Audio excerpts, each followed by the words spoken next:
They built the arena for noise, for the crash of bodies, the chant of 10,000 voices, the spectacle of two men trying to break each other.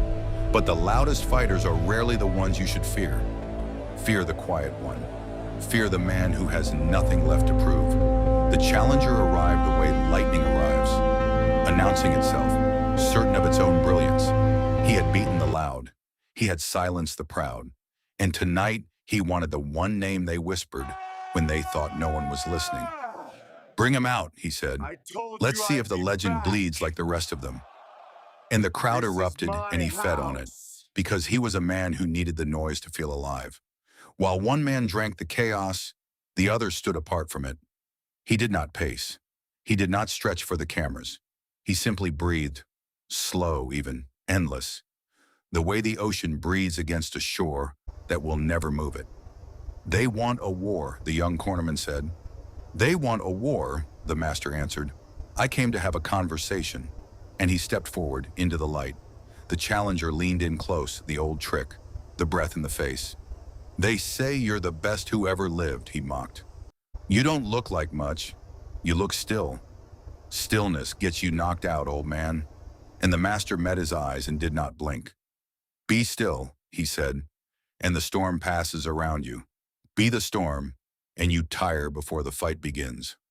One man spoke of breaking, the other spoke of bending, and in that single exchange the fight was already decided, though neither crowd nor challenger could yet see it.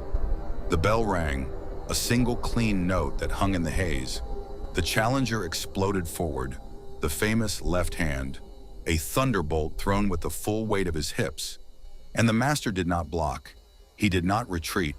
He moved like water, a small turn of the shoulder, a half step, and the storm passed through empty air where his head had been a heartbeat earlier. The challenger threw everything that had made him famous: the knee, the elbow, the combinations that ended a dozen careers. And the legend simply was not there. Not faster, not stronger. Present. While the challenger fought the man he imagined, the master answered only the man in front of him. Each strike found nothing. He flowed around him, circular, unbothered, his hands never even rising to defend, redirecting with a touch, a fingertip on the wrist, a palm guiding the elbow past its target. The crowd had gone quiet. The noise that fed the challenger had drained from the room, and he glanced at them. And for the first time, the silence frightened him more than any opponent. Watch closely. Not the punches, the spaces between them. The economy of a master is not in what he does. It is in what he refuses to waste. The challenger lunged with a desperate flurry, and the master stepped inside the storm. And for a single frozen moment, he could strike. The opening was there, the chance to end it all. He had the strike, he had the ending, and he chose the lesson instead. His open palm pressed gently against the challenger's chest, and the challenger, off balance from his own momentum, simply fell. Not knocked down, let down. Lowered to the canvas by his own force, redirected, because to destroy is easy. To spare, that requires a control most men never learn to imagine. "Why didn't you finish it?" the challenger asked, breathless, pushing himself up on shaking arms. "You had me. Everyone saw it.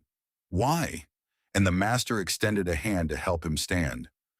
"Because a fight you must win with your fists," he said. "You have already lost in your mind. I do not need you broken. I need you to understand. The strongest move is the one you choose not to make. You move like fire," the master said. "Fire is beautiful, but fire consumes itself. It needs fuel, the crowd, the anger, the proving. Take away the fuel and the fire dies."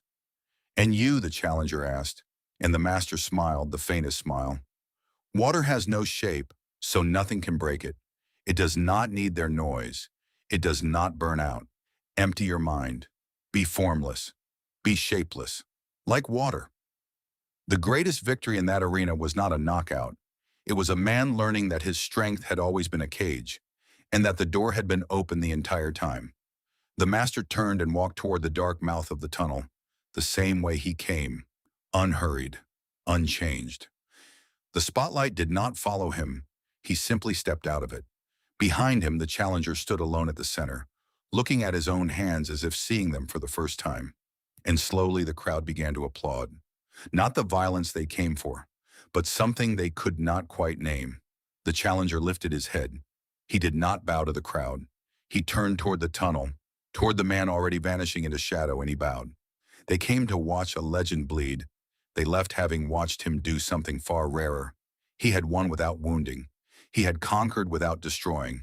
And he disappeared into the dark exactly as he had arrived, needing nothing, owing nothing, still. The art of fighting, he whispered, without fighting. The storm rages to be seen. The water moves to be true. One fills the arena with noise. The other fills the silence with meaning. Be still and let the storm pass around you. Mastery is control over the self, not the destruction of the opponent.